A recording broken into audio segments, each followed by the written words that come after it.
ating pong topic ay may pamagat po na make no excuses. Ayan. So, bakit make no excuses? Kasi po, alam niyo po, sa atin, sa buhay po natin bilang isang Kristiyano, di po ba?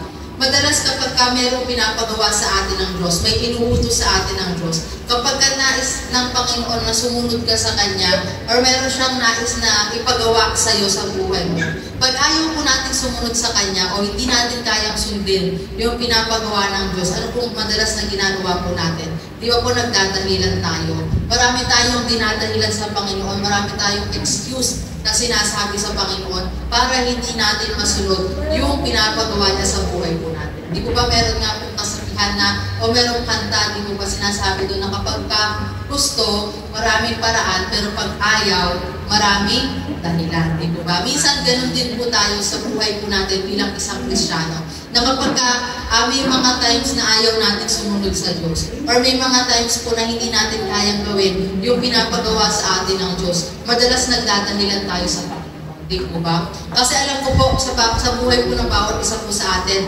laging nandyan ang umuusap ang Diyos sa bawat isa po sa atin. Laging merong sinasabi ang Diyos sa buhay po natin. Laging merong gustong ipagawa ang Diyos sa buhay po ng bawat isa po sa atin. Kaya lang, nandun lagi yung excuse natin sa Panginoon. Nandun lagi yung napakaraming nating dahilan sa Panginoon para hindi tayo makasunod sa Kanya. Para matakasan natin, matalikuran natin yung pinapagawa sa atin ng Panginoon. Na lagi tayo nagdadahilan sa Lord na, Lord, pwede ba? Huwag mo na ngayon. Lord, busy ako ngayon. Lord, bata pa ako. Lord, matanda na ako. Lord, hindi ko kaya yan. Lord, hindi ako para dyan. Lord, wala akong kakayanan dyan. Or kung ano-ano pa pong mga excuse ang ginagawa natin sa harapan ng Panginoon, di po ba? Para lang hindi natin masunod yung pinapagawa niya sa atin. Para hindi natin magawa yung pinapagawa ng Panginoon sa bawat isa po sa atin. So, ano-ano nga po ba yun? Yung madalas na ginagawa natin excuse sa Panginoon, ano nga ba yung dahilan? Bakit madalas nag-excuse tayo sa Panginoon? Madalas nagdadahilan tayo sa Panginoon kung bakit hindi tayo makasunod sa Kanya. So sa umaga pong ito, gagamitin natin example, si Prophet Jeremiah. Kasi alam niyo po ba si Prophet Jeremiah, nung time na tinatawag siya ng Panginoon, nung time na pinapasunod siya ng Diyos, ang dami din ng excuse sa harapan ng Diyos. Ang dami din ng dahilan sa harapan ng Diyos dahil akala niya makakalusot siya, makakatakbo siya doon sa pagkakatawag ng Panginoon sa kanya. Kaya nung tinatawag siya ng Diyos, nagdadahilan siya sa harapan ng Panginoon kung ano-anong mga excuses yung ginagawa niya. So gagamitin natin example si Prophet Jeremiah para makita natin na minsan sa buhay po natin, di po ba, naging ganun din tayo. Na tinatawag tayo ng Diyos, may pinapagawa sa atin ng Diyos, pero lagi tayo nagdadahilan sa harapan ng Panginoon. Number 1 point po is sabi dyan, the task is demanding. Di po ba? Unang dahilan kung bakit lagi tayong nagdadahilan sa Panginoon ay dahil nahihirapan tayo, nabibigatan tayo doon sa hinihiling ng Diyos sa atin, doon sa pinapagawa ng Diyos sa atin, doon sa utos ng Diyos na nais niya na gawin natin. Di po ba? Minsan iisip natin, Lord, ano ba yan? Ang bigat-bigat naman ng pinapagawa mo sa akin. Ang hirap-hirap naman ng pinapagawa mo sa akin. So ano nga ba yung pagkakatawag ng Panginoon kay Prophet Jeremiah? Bakit nagdadahilan si Prophet Jeremiah sa harapan ng Panginoon?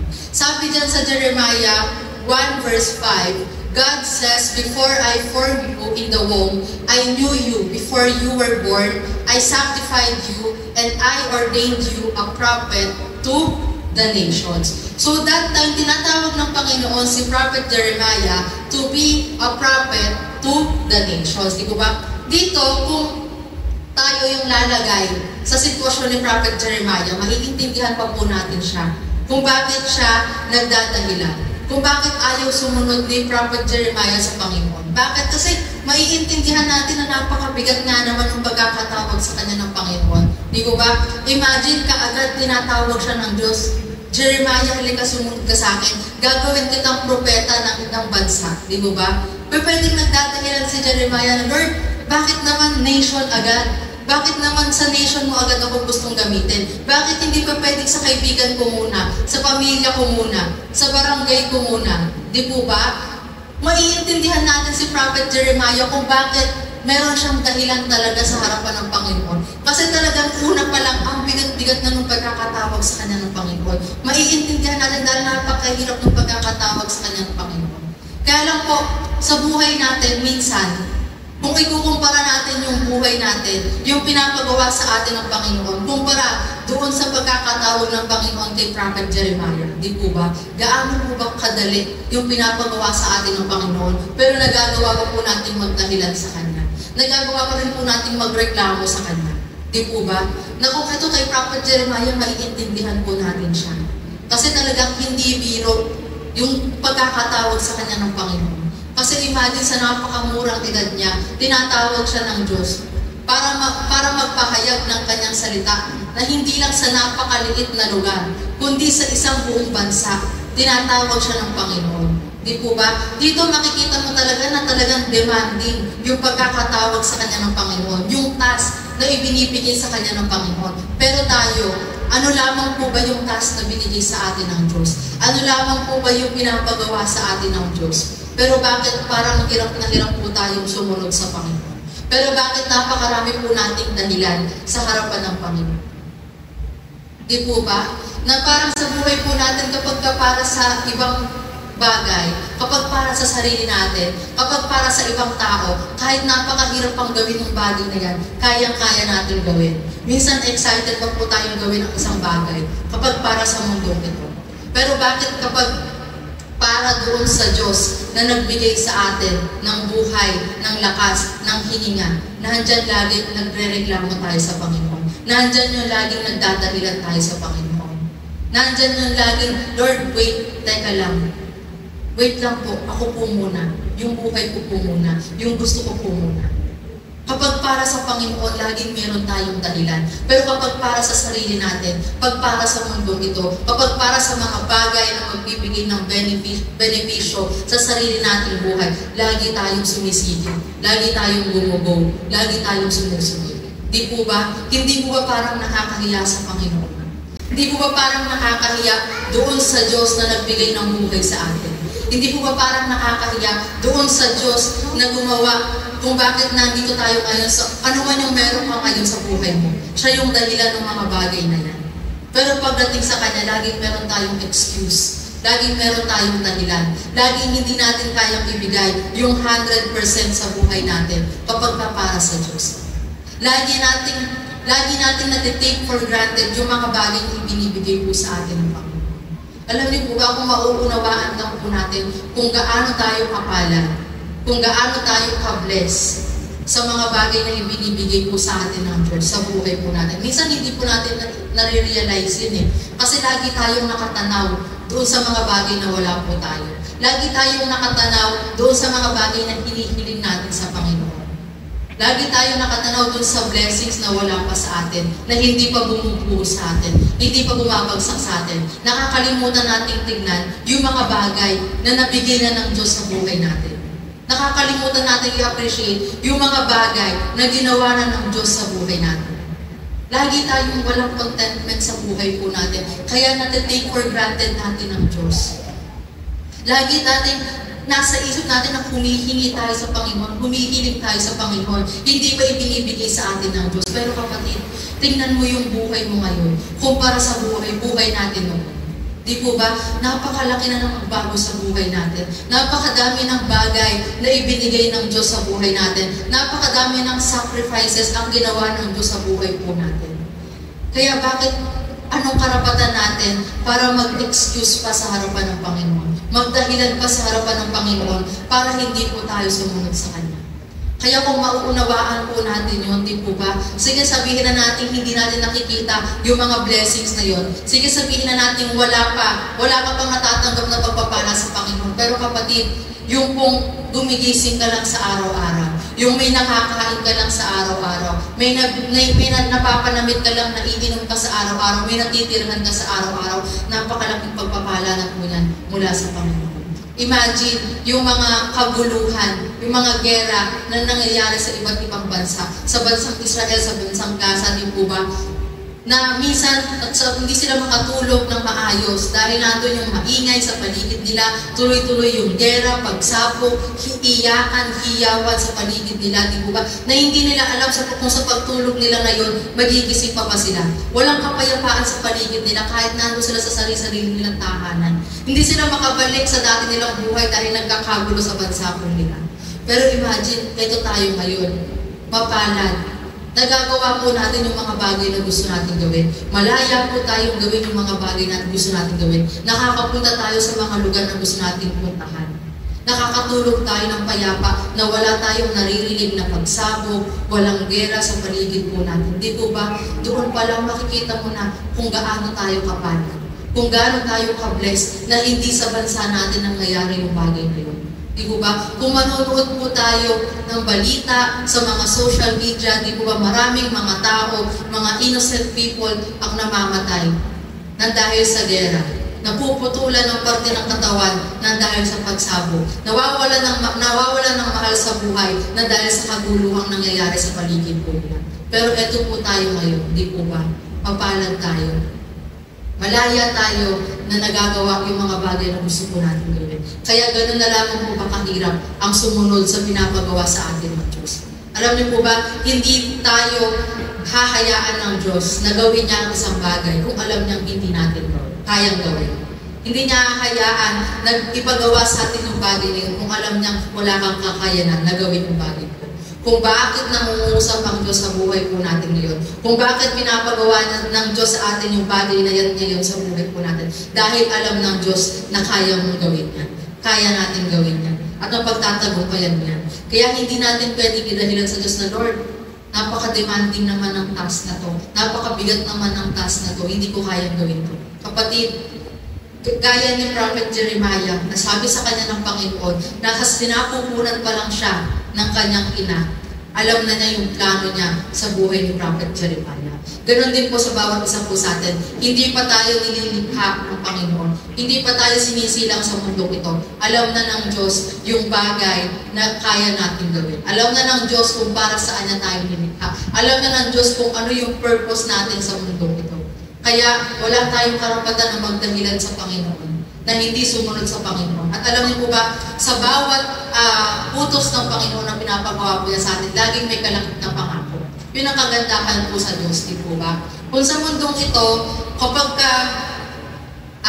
ang tao nangako sa atin, di po ba? Ang tao may pinagawa sa atin, minsan mangangako pa sa iyo, sige gawin mo to, pagkatapos niyan may ganito ka sa akin, bibigyan kita nito. Madalas may mga pangako ang tao sa atin, pero halos 50% ng mga pangako ng tao po sa atin, di po ba, hindi natutupad. Pero ang Diyos, ang kagandahan sa Panginoon, di po ba, lugi pa po ba tayo sa Panginoon? Kapag sumunod tayo sa Kanya, pag naglingkod tayo sa Kanya, laging may kapalit ng pangako. At yung pangako na yun, 100% sure na mararanasan natin, na ibibigay niya sa atin. Ano po yung pangako ng Panginoon? Dito sa first point natin. Sabi po dyan sa Romans 2, verse 6, For God will reward each of us according to what we have done. Di po ba? Anumang bagay yung ibinagawa natin, ibinibigay natin para sa Panginoon, pangako ng Diyos, meron tayong gantimpala na matatanggap mula sa Kanya. Meron tayong pagpapala na marireceive, meron tayong reward na matatanggap mula sa Panginoon. Kaya lang ang tanong, meron na po ba tayong bagay na nagawa para sa Diyos? Baka nakatingin tayo dun sa reward. Baka nag-aabang tayo dun sa reward. Pero, meron na po ba tayong bagay na ginawa para sa Diyos? Alam niyo po, hindi po natin masasabing naglilingkod tayo sa Diyos kung wala tayong bagay na ginagawa para sa Panginoon. Hindi po tayo matatawag na tagapaglingkod ng Panginoong Diyos kung hindi po tayo gumagawa ng mga bagay na makapaglilingkod, makalulugod sa Kanyang harapan. Ang paglilingkod po sa Panginoon, hindi po yung pagpupo natin dyan. Hindi po yung pag-attend natin sa simbahan ito. Hindi lamang po yung pakikinig natin ng salita ng Diyos. Hindi po dyan natatapos yung paglilingkod natin sa Panginoon. Kundi yung paglabas natin ng simbahan ito. Yung Lunes hanggang Sabado ng buhay po natin, ano yung mga bagay na ginagawa po natin? Sino yung pinaglilingkuran natin? Ano yung pinaglilingkuran natin? Ang Diyos pa po ba'y nabibigyan natin ng karangalan sa buhay po natin kahit na nasa labas tayo ng templo? O baka mamaya, paglabas natin ng templong ito, yung sarili natin yung napaglilingkuran natin. Yung sa sarili tayo nakafocus, sa sarili nating pangangailangan yung pinaprioritize natin sa buhay ko. Kapatid, kung sinasabi po natin na naglilingkod tayo sa Diyos, kailangan meron tayong bagay na ginagawa para sa Panginoon. Kailangan meron tayong sinasacrifice sa harapan ng Panginoon. At dahil dito po tayo tinawag ng Diyos, katulad ni Prophet Jeremiah, di po ba, kung paano siya tinawag ng Panginoon, ang buhay po natin ito bilang isang Kristiyano, hindi na lamang po nakafocus sa pansarili nating buhay, sa pansarili nating pangangailangan, sa pansarili nating kagustuhan, kundi sa the moment na tinanggap natin ang Panginoong Diyos, ang Panginoong Jesucristo sa buhay ng bawat isa po sa atin. Ibig sabihin nun, yung buhay po natin, nakatuon na, nakafocus na sa Panginoon. Kailangan yung mindset natin, yung goal natin, yung future natin, hindi na lang para sa sarili natin, hindi na lang para sa pamilya mo, kundi laging nandoon ang Diyos sa mga pangarap mo. Laging nandoon ang Panginoon sa mga nais natin marating sa buhay po natin. Di po ba? Kasi yun ang nakakalungkot madalas sa ating mga Kristiyano. Kapag wala pa tayo, laging nandun ang Panginoon sa pangarap natin. Kapag wala pa tayo nararating sa buhay, pag hindi pa natin nare-reach yung goal natin, kapag hindi pa natin naaabot yung pangarap natin, laging nandun ang Panginoon, laging nandun nakaluhod tayo sa Panginoon. Pero kapag andun na, kapag nakamit na natin yung pangarap natin, pag nakuha na natin yung reward sa Panginoon, wala na. Nakakalimutan na natin yung Diyos. Nakakalimutan na natin na nung una, siya yung kasama mo. Na nung una, nagmamakaawa ka sa Kanya, lumuluhod ka sa Kanya, lahat na hinihiling mo sa Kanya. Pero the moment na nakuha na natin, narating na natin yung pangarap natin, nakalimutan na natin pasalamatan ng Panginoon. Nakalimutan na natin yung Diyos sa buhay po natin. Kaya mga magulang at mga kapatid, wag po nating hayaan na pag dumating sa time po na binless tayo ng Panginoon, pag dumating sa time na yung pinapangarap natin, yung goal, yung future na pinapangarap natin, hinihingi natin sa Panginoon, nakamtan na natin, ibinigay na sa atin, huwag po nating hayaan na mawala ang Diyos sa mga pangarap natin. Mawala ang Diyos sa buhay ng bawat isang po sa atin. Lagi po nating tingnan yung buhay natin, yung sarili natin. Sa araw-araw ng buhay po natin, laging merong pagbabagong ginagawa ang Diyos sa buhay ng bawat isang po sa atin. Di po ba? Napakalayo na po na nararating ng buhay mo kumpara sa buhay natin. No? Napakalaki na po ng pagbabago. Napakaraming pagpapala na po ang nagawa ng Diyos sa buhay ng bawat isang po sa atin. Pero sabi nga po ng Panginoon, di po ba? Kung sa panahon natin ngayon talagang nakikita na po natin yung mga signs ng end times, di po ba? At isa dyan, sinasabi ng Panginoon, darating ang time kapag nasa dulo na tayo, kapag malapit na siyang bumalik, maraming mga anak niya ang manlalamig at tatalikod sa Kanya. Huwag po nating hayaan na isa tayo doon sa manlalamig.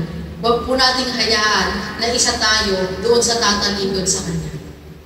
Kundi sa araw-araw ng buhay po natin, lalo nating pagkaasamin na mas mag-init tayo, mas tumibay yung relasyon natin sa Panginoon. Laging yun yung maging goal po natin. Laging yun yung pangarapin po natin. Na kung meron tayong pangarap para sa sarili natin, lagi nating isama ang Diyos sa ating mga pangarap. And second point po, may talent or skills are not enough. Pangalawa, na nagiging excuse, nagiging dahilan natin sa Panginoon na, Lord, hindi ko kaya yan. Hindi ako para dyan. Wala akong talento dyan. Kulang yung kakayanan ko dyan. Hindi ako magaling dyan. Ano po ba yung dahilan ni Prophet Jeremiah? Sabi ni Jeremiah sa Panginoon, sa Jeremiah 1:6-8, I do not know how to speak. Sabi niya sa Panginoon, Lord, di ko kayang magsalita. Dahil tinatawag siya ng Panginoon. Di po ba? Bilang isang propeta, bilang tagapagpahayag ng kanyang salita sa buong bansa. Kaya ang sabi ni Jeremiah, Lord, hindi ko kayang magsalita. Hindi ko kayang pumarap sa maraming tao. Lord, hindi ko kaya yung pinapagawa mo sa akin. Wala akong talento dyan. Hindi ko kaya yan. Di po ba? Pero sabi ko nga po sa inyo kanina, hindi tayo bibigyan ng Panginoon ng isang task, ng isang command, kung alam niyang hindi natin kayang gawin yung bagay na yun. Kaya mga kapatid, bago pa tayo bago pa mangusap ang Diyos sa buhay natin, bago ka pa niya pasunurin, bago ka pa niya tawagin, alam niya na kaya mo. Alam niya na kakayanin mo. Alam niya na ma-overcome mo. Alam niya na mapagtatagumpayan mo. Dahil may tiwala ang Diyos sa bawat isa po sa atin. Ano yung pangako ng Diyos? 2 Corinthians 12 verse 9, "And He said to me, My grace is sufficient for you, for my strength is made perfect in weakness." The more na tayo ay mahina, the more na tayo ay pakiramdam mo, hindi mo kaya, wala kang kakayanan sa bagay na yan, doon nahahayag, mas nag-glorify, mas nadadakila ang Diyos sa buhay ng bawat isa po sa atin. Mas nakahayag yung kapangyarihan ng Diyos sa buhay ng bawat isa po sa atin. Kaya nga, mas pinipili ng Diyos yung mga tao. Sabi nga dyan, God chooses not the most gifted and talented person, but the one who is touched by the hand of God. Hindi kailangan ng Diyos ng mga taong matatalino. Hindi kailangan ng Diyos ng mga taong may skills, talented. Hindi niya kailangan ng mga taong mayaman. Kundi, pinili ka ng Diyos kasi alam nga niya na mahina ka. Kasi alam nga niya na hindi mo kaya. Kasi gusto niyang gamitin yung buhay mo, yung buhay natin, para mas mag-glorify siya. Para siya yung maangat. Kasi kung tatawag ang Diyos ng mga taong may matatalino, mga taong mayayaman, di po ba? Pwede ipagmalaki natin yung talino natin. Kaya ako nagagawa yung bagay na ito kasi magaling ako. Kasi may talent ako dito. Kasi marunong ako. Kasi mayaman ako. Kasi may abilidad ako. Di po ba? Pero pwede ipagmalaki natin yung bagay na yun. Pero hindi yun yung nais ng Panginoon. Ang nais po niya, siya yung maparangalan. Siya yung mag-glorify. Siya yung mataas sa buhay po natin. Kaya alam ng Diyos, bago ko pa sabihin sa Kanya na, Lord, hindi ko kaya. Oo, alam ng Diyos na mahina ka sa bagay na yan. Kaya ka nga niya tinawag para tulungan ka niya. Para siya yung tumulong sa'yo. Para siya yung mataas sa buhay mo. Para siya yung kumilos sa buhay mo. Hindi tayo. Kasi totoo po na kung sa sarili lamang po natin kalakasan, sa sarili natin talino at kakayahan, hindi po natin kayang magawa yung mga bagay sa buhay po natin. Kung bakit po meron tayo ng mga bagay natin sa buhay po natin ngayon. Kung bakit narating natin yung mga bagay sa buhay po natin ngayon, hindi po dahil sa sarili natin kalakasan, kundi dahil sa tulong, awa at habag ng Panginoon. Diba sabi nga dyan, my grace is sufficient for you. Sapat na yung awa at habag ng Diyos sa bawat isa po sa atin para magawa natin yung pinapagawa sa atin ng Panginoon. Kaya ano bang idadahilan natin sa harapan ng Panginoon na, Lord, hindi ko kaya. Lord, nahihiya ako. Lord, hindi ako para dyan. Lord, hindi ko deserve it. Sabi ng Diyos, pangako niya sa 2 Corinthians 12 verse 9, my grace is sufficient for you. Sapat na yung awa at habag ko para sa iyo. At yung kalakasan ng Panginoon, yung kadakilaan ng Panginoon, yung kapangyarihan ng Panginoon, ay mas nakahayag the moment na mas mahina tayo. Kaya nga ano sabi ni Pablo, kapag tinuloy po natin yung verse na yan, sabi ni Pablo, kung ganun mas gugustuhin niya na maging mahina siya. Mas nanaisin niyang maging mahina siya. Mas nanaisin niyang lait-laitin siya. Mas nanaisin niyang hindi siya talented. Wala siyang skill sa bagay na yun. Kung sa ganung kaparaanan, mas nag-glorify ang Diyos sa buhay niya. Dahil yun ang nais ni Pablo. Ang mas madakila, mas mahayag ang Panginoon sa buhay niya, hindi siya. Dahil yun po ang nais ng Diyos sa buhay po ng bawat isang po sa atin. Huwag natin ipagmalaki sa harapan ng Panginoon yung mga bagay na meron tayo. Na Lord, gamitin mo ako, talented ako. Lord, gamitin mo ako, matalino ako. Lord, gamitin mo ako, may kakayahan ako dyan. Lord, gamitin mo ako, mayaman ako. Hindi mo pwedeng ipagmalaki sa Panginoon yung mga bagay na yun dahil kapatid, lahat ng mga bagay na yan nagmula sa Panginoon. Lahat ng mga bagay, yung lakas, hininga, buhay na meron po tayo, ibinigay lamang po sa atin ng Panginoon. Ang tanging mapagmamalaki natin sa Panginoon, yung weakness natin, yung kahinaan natin, ipagamit natin sa Panginoon para mas mag-glorify, para mas maitaas natin ang Diyos sa buhay ng bawat isa po sa atin. And third point is, the time is not right. Di po ba? Madalas, ito po yung dahilan natin sa Panginoon. Lord, di pa ito yung time. Lord, busy pa ako. Lord, bata pa ako. Lord, matanda na ako. Lord, nag-aaral pa po ako. Lord, busy ako sa pag-aaral ko, busy ako sa hanap buhay ko, busy ako sa trabaho ko, wag po muna ngayon. Lord, hindi po ito yung time. Hayaan niyo po, bibigyan ko kayo ng time. Ano sabi ni Prophet Jeremiah? Jeremiah 1 verse 6b, I am too young, sabi niya sa Panginoon. Lord, bata pa ako, hindi ko kayang magsalita, bata pa ako. Hindi ko kayang gawin yung pinapagawa mo sa akin. Naalala ko po nung time na ang Diyos ay nangungusap din po sa buhay ko. Nung time na merong calling sa akin ng Panginoon. Na pinapakita niya sa akin, tinatawag niya sa akin, sabi niya, anak, tinawag kita, binigyan kita ng gift. Tinatawag kita, meron kang gift na magsalita, magpahayag ng salita ng Diyos. Siguro po, nung time na yon, 16 or 17 years old pa lang po ako. 16 years old pa lang po ako ng time na yun. Isa din po ito sa dahilan ko sa Panginoon. Kung bakit isa sa paborito kong prophet din po sa Bible ay si Jeremiah at si Timoteo. Kasi si Jeremiah at Timothy, parehas po silang tinawag ng Panginoon sa napakapunang edad po nila. Batang-bata pa lang po sila, kabataan pa lang po sila nang tinawag sila ng Panginoon. At doon ko po nakikita yung sarili ko sa kanila nung panahon na yun. That time, 16 years old ako, nangungusap sa akin ng Panginoon. Sabi niya, binigyan kita ng gift na magsalita, na magpahayag ng salita ko. Sabi niya, gamitin mo yan. Sabi niya, sumunod ka sa akin. Tinatawag ako ng Panginoon, nangungusap ang Diyos sa buhay ko. At lagi kong dahilan sa Diyos. Sabi ko, Lord, wag po muna ngayon. Sabi ko, ang bata-bata ko pa. Kasi imagine, 16 pa lang po ako nung time na yun. Sabi ko, Lord, next year, sabi ko, pag tumanda na ako. Kaya every time po nun na nagbe-birthday ako, dahil tumatanda ako, nadadagdagan yung edad ko, parang nandun yung pinapaalala sa akin ng Panginoon na, sabi mo sa akin nung nakaraang taon, bata ka pa. O ngayon, dinagdagan ko na yung edad mo. Dadagdagan ka ng isang taon. Nandun yung nagdadahilan pa rin ako sa Panginoon, Lord, 17, bata pa din ako, di ko pa rin po kaya. Sabi ko, hindi po ako para dyan. Kasi nandun yung nag-aalinlangan ako na baka ako lang yung nagsasabi nun sa sarili ko, baka ako lang yung may gusto nun. Sabi ko, Lord, hindi po. Sabi ko, bata pa po ako. Sabi ko, hindi ka po kayang sumunod sa iyo.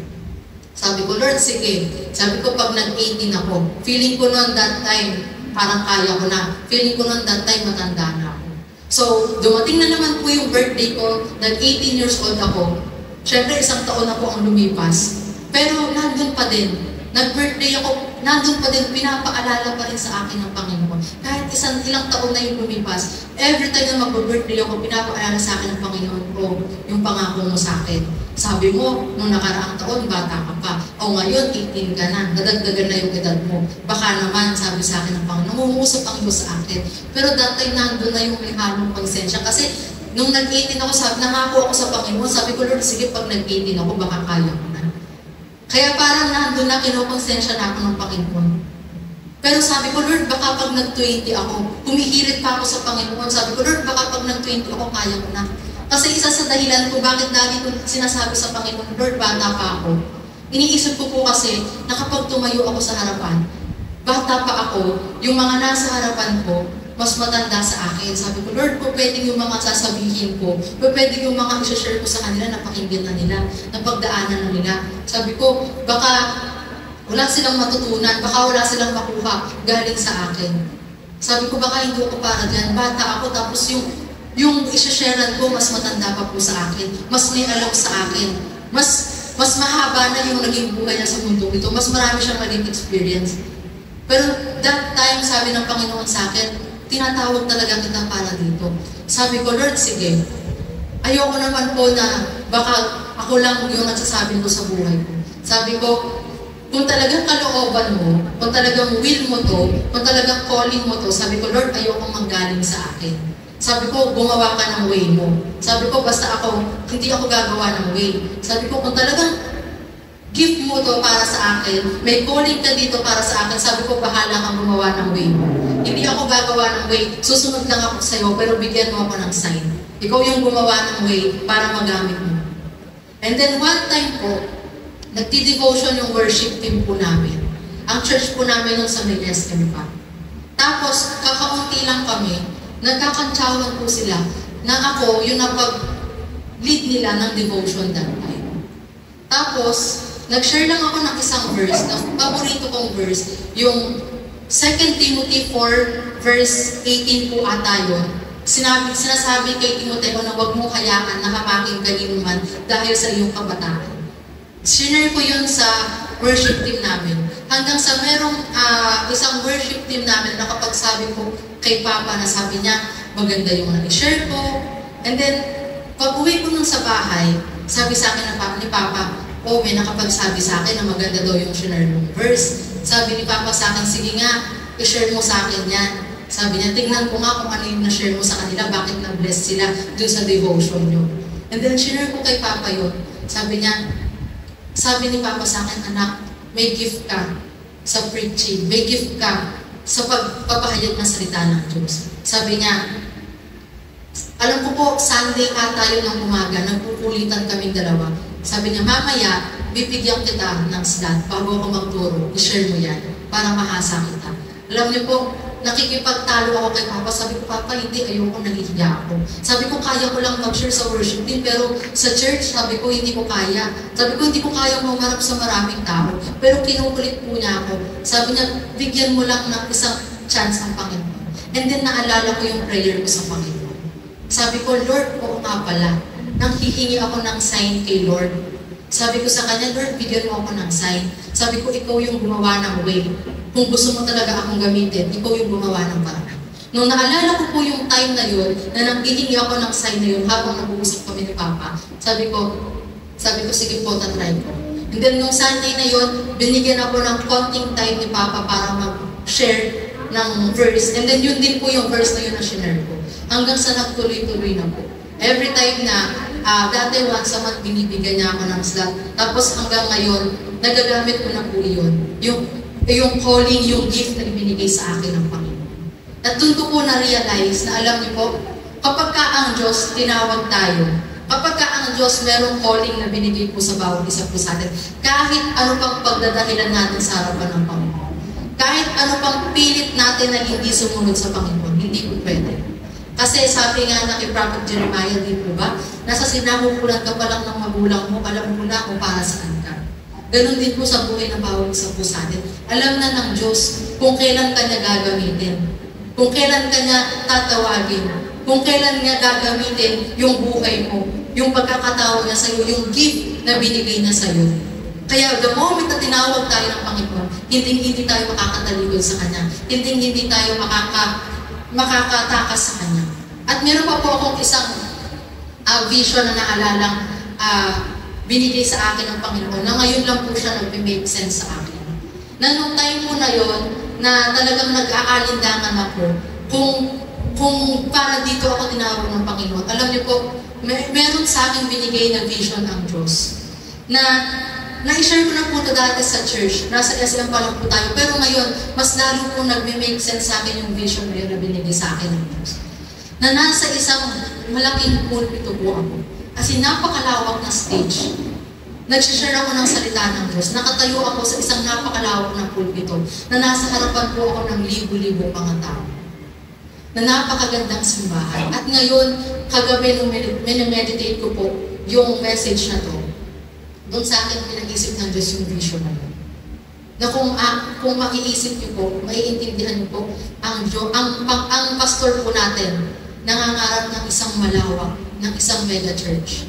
Noon pa po, way back 2015, binigay sa akin ng Panginoon yung vision na tatayo ako sa isang napakalawak na stage sa harapan ng napakaraming tao, libo-libong tao. Kaya ngayon panghawakan po natin yun. Kung binigyan ako ng vision ng Panginoon about sa pangangaral ng salita ng Diyos na hindi lang sa ganitong kaliit na templo, alam ko po yung pinapangarap ko ng bawat isa po sa atin na napakalaking church, na mega church, ibibigay po sa atin ng Panginoon. Kasi pinanghahawakan ko po na yung vision na binigay sa akin ng Panginoon, kung saan po akong stage na nakatayo that time, yun po yung mega church na pagpapatayo po natin lahat. Amen? Kaya alam ko po, noon pa man, inihahanda na po ng Diyos yung bawat isa po sa atin. Imagine, napakaraming taon nang lumipas. oras, di po ba? Hinihahanda na ng Diyos yung bawat isa po sa atin. Kaya nga sabi ko po sa inyo, huwag po nating hayaan na isa tayo sa mananampalataya na manlalamig, na tatalikod sa Panginoon kapag dumating na, kapag malapit na dumating ang Panginoon. Huwag po nating hayaan na isa tayo sa mga mananampalataya na yun. Kaya pagkasikapin po natin sa araw-araw po ng buhay natin, talagang mas tinitin po natin, pagtibayin po natin yung relasyon natin sa Panginoon. Ano po yung pangako ng Diyos sa atin? Sa Isaiah 60 verse 22, sabi po niya dyan, when the time is right, I, the Lord, will make it happen. Ang Diyos lamang ang nakakaalam ng tamang panahon, tamang oras para sa bawat isa po sa atin. Meron kang hinihiling sa Panginoon, meron kang panalangin sa Kanya, meron kang pangarap, meron kang goal, meron kang gustong marating sa buhay mo, pangako ng Diyos. Kapag tama na ang panahon, kapag tama na ang oras, ako mismo ang iyong Diyos, ang gagawa niya sa buhay. Ito po yung isang pangako ng Diyos sa buhay natin na ating panghawakan. Alam ko po, lahat tayo mayroong prayer sa Panginoon. Mayroong hinihingi sa Panginoon. May hinihiling sa Panginoon. Pangako ng Diyos. Baka kaya hindi pa niya binibigay yan sa bawat isa sa atin kasi hindi pa ngayon yung time. Kasi gusto niya, kapag binigay niya yan sa'yo, matibay ka na. Kasi baka pag ngayon binigay sa atin ng Diyos yan, mahina pa yung faith natin sa Kanya. Pag binigay na sa atin ngayon yan, baka makalimutan natin siya. Di po ba? Marami kasi mga ganong Kristiyano eh. Kapag humihiling sila sa Panginoon, pag may hinihingi sila sa Diyos, ang init-init nila, active sila. Pero kapag binigay na ng Diyos sa kanila, wala na. Nakalimutan na ang Diyos. Di po ba? Baka kanya hindi pa binibigay sa atin ng Diyos kasi gusto niya na maging matibay pa yung relasyon natin. Kasi gusto niya kapag binigay na niya sa'yo yung pinapangarap mo, yung hinihingi mo sa Kanya, hinihiling mo sa Kanya, matibay ka na. Kahit gaano ka pa na pinagpapala, kahit gaano pa yung bagay na binibigay niya sa'yo, hindi mo na siya tatalikuran, hindi mo na siya kakalimutan. Kaya mga magulang at mga kapatid, lagi po natin sa Diyos iasa ang lahat sa buhay po natin. Huwag po yung tayo yung masunod. Kasi the more na pinipilit po natin ang bagay sa buhay po natin, mas hindi umaayon. Mas mabilis na nawawala. The more na minamadali po natin makuha ang isang bagay, di po ba, mas mabilis na nawawala. Di po ba sa pagluluto lang po natin, kapag minadali po natin yan, minsan hindi masarap yung kalalabasan. Yung ginagawa po natin, kapag minadali po natin yan, hindi maganda yung magiging outcome. Pero the more na binibigyan natin ng panahon, ng oras, mas dinudulog mo sa Panginoon yung bagay na yan. The moment na binigay sa atin ng Panginoon yung bagay na yan, mas masarap. Mas masarap sa pakiramdam. Kasi alam ng Diyos na deserve mo na ibigay niya sa iyo yan. Sa tamang panahon. Di po ba? Kaya, lagi po natin sa Diyos iasa yung buhay natin, yung mga bagay na pinapangarap po natin. Sabi dyan, God's call may come at an inopportune time, but He never sent His servant alone. Minsan, hindi natin maiintindihan ng Panginoon. Lord, bakit ngayon? Lord, ba't ito yung pinapagawa mo sa akin? Ba't ngayon ba kung kailan naman mabigat ang problema ko? Kung kailan naman alam mong hindi ko kaya ngayon. Kung kailan naman alam mong mahina ako ngayon. Lord, bakit ngayon? Sabi nga dyan, minsan ang Panginoon tatawagin tayo sa hindi mo inaasahan ng pagkakataon. Pero, hindi niya hahayaan na sumabak ka, na sumugod ka, na tumakbo ka, na tumayo ka, na ikaw lang mag-isa. Laging nandyan ang Diyos sa tabi natin. Laging nandyan ang Diyos na matatakbuhan, malalapitan natin. Kaya huwag tayo matakot na sabihin sa Panginoon na, Lord, hindi ito yung time. Kapatid, the moment na tinawag ka ng Panginoon, the moment na may calling ang Diyos, nangusap ang Diyos sa buhay mo, ibig sabihin, yan na yung tamang pagkakataon. Yan na yung right time na ibinigay sila ng Panginoon. And the last point is, do I have to go now? Di ba? Ito yung mahirap. Minsan sinabi na nga ng Diyos sa atin, ito na nga yung time eh. Tinatawag na nga kita. Pero nandun pa rin yung pag-aalinlangan sa buhay natin na, Lord, ngayon na ba talaga? Susunod na ba talaga ako sa iyo ngayon? Ito na ba talaga yung time? Talagang ngayon na ba talaga? Di po ba? Ano sabi? ng Diyos kay Prophet Jeremiah, Jeremiah 1 verse 17, "Get yourself ready, stand up, and say to them whatever I command you." Tumayo ka dyan, ihanda mo yung sarili mo, sabi ng Panginoon kay Prophet Jeremiah. Sundin mo kung ano yung pinapagawa ko sa iyo. Kasi the moment na tinawag tayo ng Panginoon, kapag naramdaman na natin nangungusap sa atin ng Panginoon, huwag natin isipin na sarili mo lang yun. Kapatid, yun na yun. Yun na yung calling sa atin ng Panginoon. Yun na yung time na ibinigay sa atin ng Panginoon. Kapag nararamdaman na natin yung conviction sa buhay natin. Yun na yung time na yun. Huwag na natin kalabanin pa yung Holy Spirit. Huwag na natin pang kalabanin pa yung pagkakatawag sa atin ng Panginoon. Huwag na tayong mag-excuse pa sa harapan ng Panginoon. Get yourself ready. Stand up and say to them whatever I command you.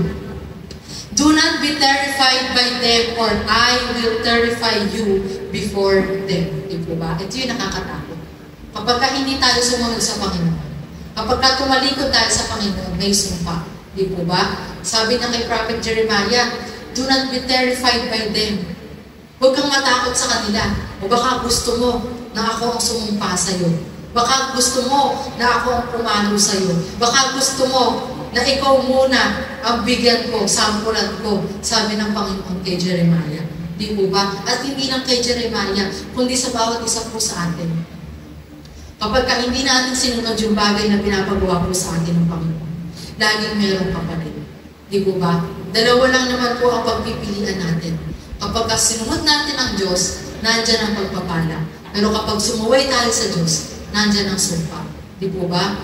Mamimili lamang po tayo, mahihirapan tayo, mapapagod tayo sa pagsunod natin sa Panginoon. Pero kapalit nun, pagpapala. Kapalit nun ay reward mula sa Panginoon. Pero sige, susunod tayo sa mundong ito. Magpapakasaya tayo sa mundong ito. Babaliwalain natin yung Panginoong Diyos. Uunahin natin yung mga bagay na para sa sarili natin, para sa mundong ito. Magdadahilan tayo sa Diyos na, Lord, ngayon lang naman, minsan lang naman sa buhay ko to.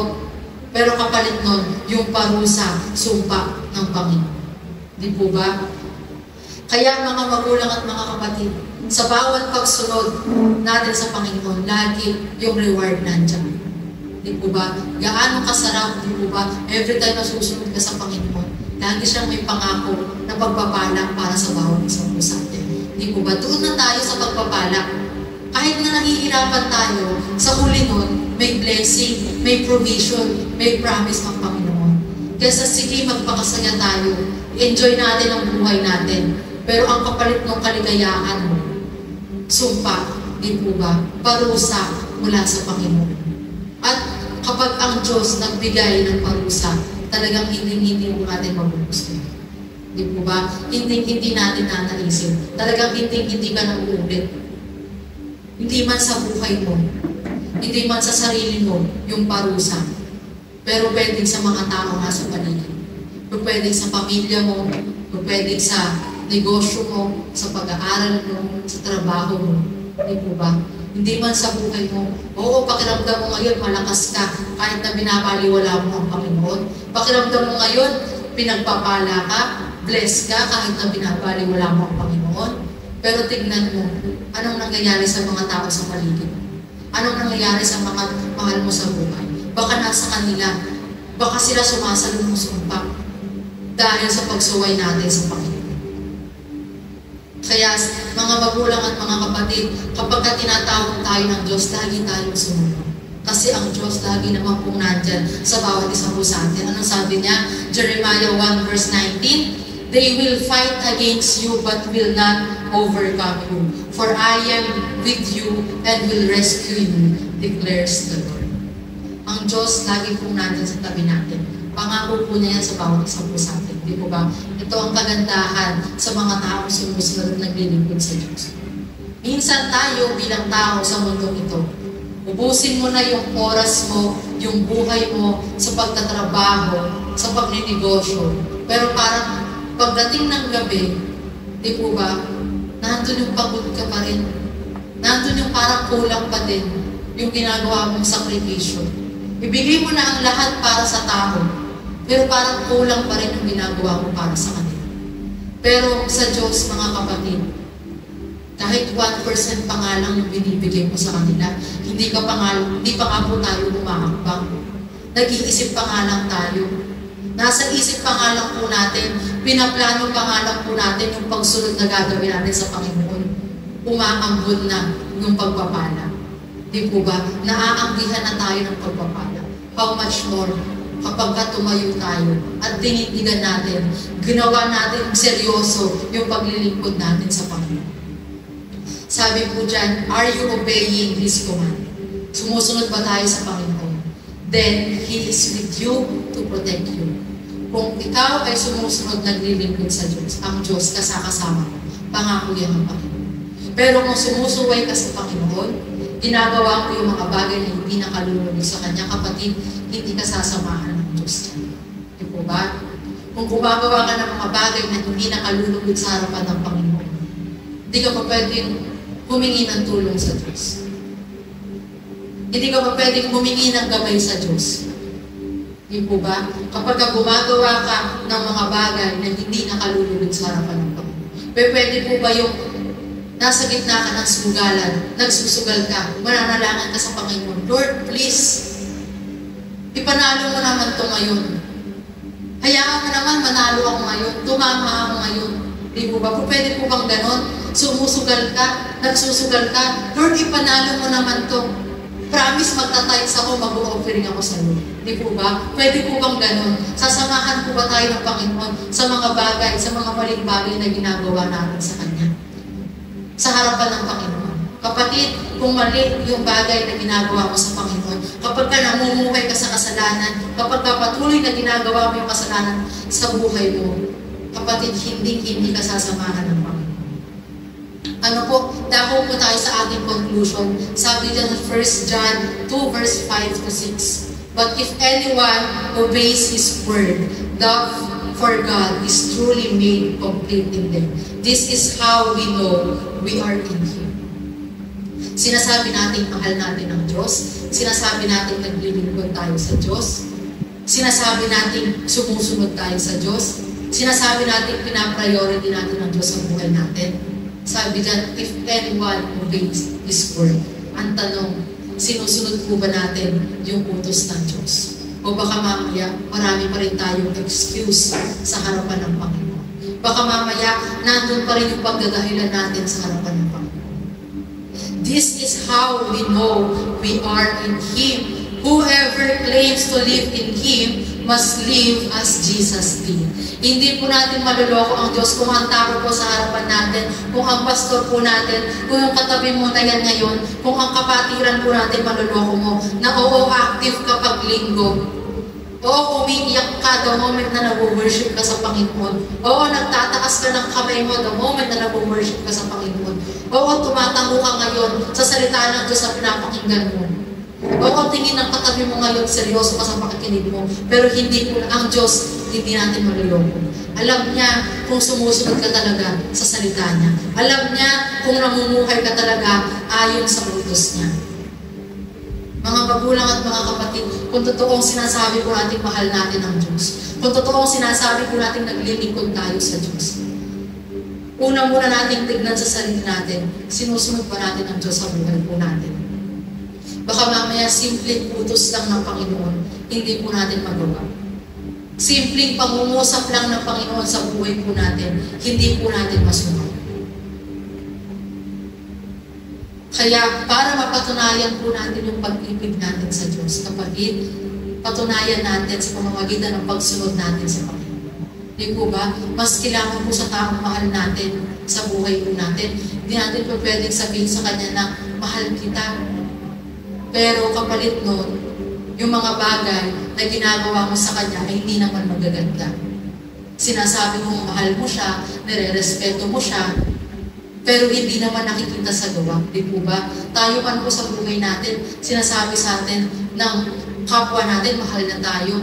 Pero yung respeto, hindi niya kayang ibigay sa atin. Mararamdaman niyo po kayo pagmamahal sa ganung kaparaanan. Di po ba? Hindi naman.